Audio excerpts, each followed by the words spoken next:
ನಮಸ್ಕಾರ. ನೀವು ಕೇಳ್ತಾ ಇದ್ದೀರಿ ಸುದ್ದಿಗಳ ಲಂಚ್ ಬಾಕ್ಸ್. ನಾನು ಮಲ್ಲನಗೌಡ ಮಾಲಿ ಪಾಟೀಲ್. ಬ್ಯಾಂಕ್ ಆಫ್ ಬರೋಡಾದಿಂದ ಎಫ್ಡಿ ದರ ಏರಿಕೆ. ವಿಶ್ವಾಸಾರ್ಹ ಬ್ಯಾಂಕ್ ಲಿಸ್ಟ್ ತಯಾರಿಸಿದ ಆರ್ಬಿಐ. ಕಡಿಮೆ ದರದಲ್ಲಿ ಸಿಗುತ್ತಿದೆ ಫ್ಲೈಟ್ ಟಿಕೆಟ್. ಈ ಎಲ್ಲ ಸುದ್ದಿಗಳ ಜೊತೆಗೆ ಇನ್ನಷ್ಟು ಬಿಸ್ನೆಸ್ ಮತ್ತು ಪರ್ಸನಲ್ ಫಿನಾನ್ಸ್ ಕುರಿತ ಸುದ್ದಿಗಳು ಇಂದಿನ ಎಪಿಸೋಡ್ನಲ್ಲಿ ಇರಲಿವೆ. ಹಾಗಾದರೆ ಬನ್ನಿ ಇಂದಿನ ಲಂಚ್ ಬಾಕ್ಸ್ ಓಪನ್ ಮಾಡೋಣ. ಬ್ಯಾಂಕ್ ಆಫ್ ಬರೋಡಾದಿಂದ ಎಫ್ಡಿ ದರ ಏರಿಕೆ. ಎಸ್ಬಿಐ ಆಕ್ಸಿಸ್ ಬ್ಯಾಂಕ್ ನಂತರದಲ್ಲಿ ಈಗ ಬ್ಯಾಂಕ್ ಆಫ್ ಬರೋಡಾ ಕೂಡ ವಿಭಿನ್ನ ಅವಧಿಯ ಫಿಕ್ಸ್ಡ್ ಡೆಪಾಸಿಟ್ ಅಥವಾ ಎಫ್ಡಿ ಬಡ್ಡಿ ದರವನ್ನು ಏರಿಕೆ ಮಾಡುವ ನಿರ್ಧಾರ ಮಾಡಿದೆ. ಈ ಬಡ್ಡಿ ದರ ಏರಿಕೆ ಡಿಸೆಂಬರ್ 29ರಿಂದಲೇ ಜಾರಿಗೆ ಬಂದಿದೆ. ಬ್ಯಾಂಕ್ ಬೇರೆ ಬೇರೆ ಮೆಚುರಿಟಿ ಇರುವ ಎಫ್ಡಿ ಮೇಲೆ 10 ಬೇಸಿಸ್ ಪಾಯಿಂಟಿಂದ 125 ಬೇಸಿಸ್ ಪಾಯಿಂಟ್ವರೆಗೆ ಏರಿಕೆ ಮಾಡುವ ಘೋಷಣೆಯನ್ನು ಮಾಡಿದೆ. ಇದು 2 ಕೋಟಿ ರೂಪಾಯಿವರೆಗಿನ ಫಿಕ್ಸೆಡ್ ಡೆಪಾಸಿಟ್ಗೆ ಅನ್ವಯವಾಗಲಿದೆ.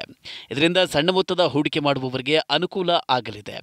7 ದಿನದಿಂದ 10 ವರ್ಷಕ್ಕಿಂತ ಹೆಚ್ಚಿನ ಅವಧಿಯ ಎಫ್ಡಿಗೆ 4.25ರಿಂದ 7.25% ಬಡ್ಡಿಯನ್ನು ನೀಡುತ್ತದೆ. ವಿಶ್ವಾಸಾರ್ಹ ಬ್ಯಾಂಕ್ ಲಿಸ್ಟ್ ತಯಾರಿಸಿದ ಆರ್ಬಿಐ. ಯಾವ ಬ್ಯಾಂಕ್ ಹೆಚ್ಚು ಸುರಕ್ಷಿತ ಎಂದು ನಿಮಗೆ ಗೊತ್ತಾಗಬೇಕೆ? ಹಾಗಾದರೆ ರಿಸರ್ವ್ ಬ್ಯಾಂಕ್ ವಿಶ್ವಾಸಾರ್ಹ ಬ್ಯಾಂಕುಗಳ ಲಿಸ್ಟ್ ಒಂದನ್ನು ಸಿದ್ಧಪಡಿಸಿದೆ.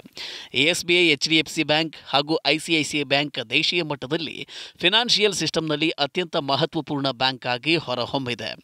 ಆರ್ಬಿಐ ಹೇಳುವ ಪ್ರಕಾರ ಈ ಬ್ಯಾಂಕುಗಳ ಫಿನಾನ್ಷಿಯಲ್ ಸಿಸ್ಟಮ್ ಎಷ್ಟು ಸುಸ್ಥಿರವಾಗಿದೆ ಅಂದರೆ ಇವು ಎಂದಿಗೂ ಮುಳುಗುವುದಿಲ್ಲ. ದೇಶದ ಬ್ಯಾಂಕಿಂಗ್ ಸಿಸ್ಟಮ್ ಈಗ ತುಂಬ ಸುಸ್ಥಿರವಾಗಿದ್ದು ಇದರಿಂದಾಗಿ ಇತರ ಬ್ಯಾಂಕುಗಳು ಕೂಡ ಇನ್ನಷ್ಟು ಸುಭದ್ರವಾಗಿವೆ ಎಂದಿದೆ. ಬಾಸ್ಮತಿ ಅಕ್ಕಿಯ ದರ ಇಳಿಕೆ. ಕೆಂಪು ಸಮುದ್ರದಲ್ಲಿ ರಫ್ತು ಮತ್ತು ಆಮದು ವ್ಯತ್ಯಯ ಆಗಿರುವುದರಿಂದ ದೇಶೀಯ ಮಾರುಕಟ್ಟೆಯಲ್ಲಿ ಬಾಸ್ಮತಿ ಅಕ್ಕಿಯ ದರ ಇಳಿಕೆಯಾಗಿದೆ. ರೆಡ್ ಸಿ ಮೂಲಕ ರಫ್ತು ಕಡಿಮೆಯಾಗಿರುವುದರಿಂದ ದೇಶೀಯ ಮಾರುಕಟ್ಟೆಯಲ್ಲಿ ಈ ಅಕ್ಕಿಯ ಬೆಲೆಯ ಮೇಲೆ ಪರಿಣಾಮ ಉಂಟಾಗಿದೆ. ಸರಕು ಸಾಗಣೆ ಶುಲ್ಕ ಹೆಚ್ಚಳವಾಗಿರುವುದರಿಂದ ಖರೀದಿದಾರರು ಭಾರತದಿಂದ ಅಕ್ಕಿ ಖರೀದಿ ಮಾಡುತ್ತಿಲ್ಲ. ಹೀಗೆಂದು ಅಖಿಲ ಭಾರತ ಅಕ್ಕಿ ರಫ್ತುದಾರರ ಮಾಜಿ ಅಧ್ಯಕ್ಷ ವಿಜಯ್ ಸೇತಿಯಾ ಹೇಳಿದ್ದಾರೆ. ಭಾರತ ಸುಮಾರು 40ರಿಂದ 45 ಲಕ್ಷ ಟನ್ ಬಾಸ್ಮತಿ ಅಕ್ಕಿಯನ್ನು ರಫ್ತು ಮಾಡುತ್ತದೆ.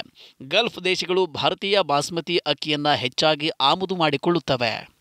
ಇಪಿಎಫ್ ಖಾತೆ ವೆರಿಫಿಕೇಷನ್ಗೆ ಎಸ್ಒಪಿ.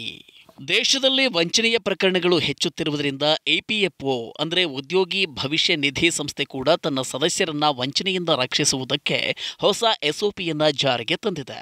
ಇದರ ಪ್ರಕಾರ ಸದಸ್ಯರ ಖಾತೆಯಲ್ಲಿ ಯಾವುದೇ ವಂಚನೆಯ ಶಂಕೆ ಉಂಟಾದರೆ ಖಾತೆಯನ್ನು ಫ್ರೀಜ್ ಮಾಡುವ ಅಥವಾ ಡಿಫ್ರೀಜ್ ಮಾಡುವ ಅವಕಾಶವಿದೆ.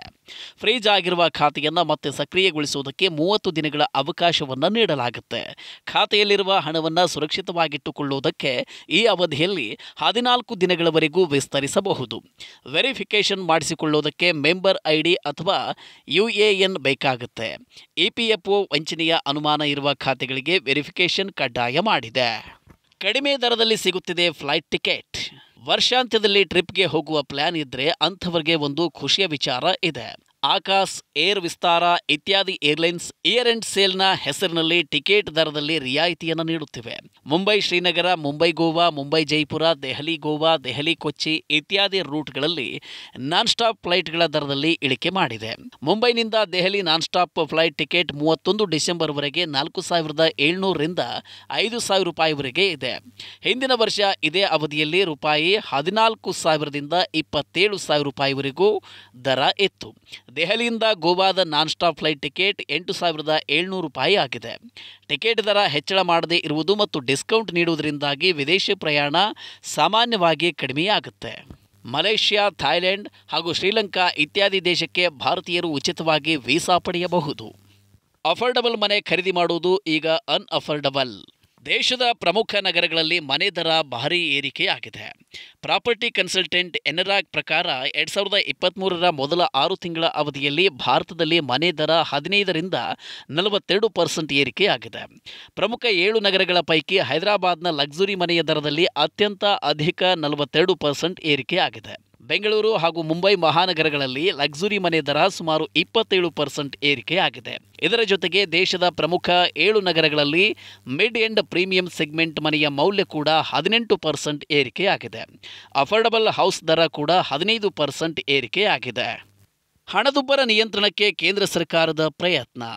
ಹಣದುಬ್ಬರವನ್ನು ನಿಯಂತ್ರಿಸುವುದಕ್ಕೆ ಕೇಂದ್ರ ಸರ್ಕಾರ ಅಪಾರ ಪ್ರಯತ್ನವನ್ನು ನಡೆಸುತ್ತಿದೆ. ಬೇಳೆಕಾಳುಗಳ ಬೆಲೆ ಏರಿಕೆಯನ್ನು ಕಡಿಮೆ ಮಾಡುವುದಕ್ಕೆ ಸರ್ಕಾರ ಮಹತ್ವದ ಕ್ರಮವನ್ನು ಉದ್ದು ಮತ್ತು ತೊಗರಿ ಬೇಳೆಯನ್ನು ಡ್ಯೂಟಿ ಫ್ರೀ ಇಂಪೋರ್ಟ್ ಮಾಡುವುದಕ್ಕೆ 2025 ಮಾರ್ಚ್ 31ರವರೆಗೆ ಅವಕಾಶ ನೀಡಿದೆ. ಇದರಿಂದ ಜನರಿಗೆ ಕಡಿಮೆ ದರದಲ್ಲಿ ಬೇಳೆಕಾಳುಗಳು ಸಿಗುವಂತಾಗುತ್ತೆ.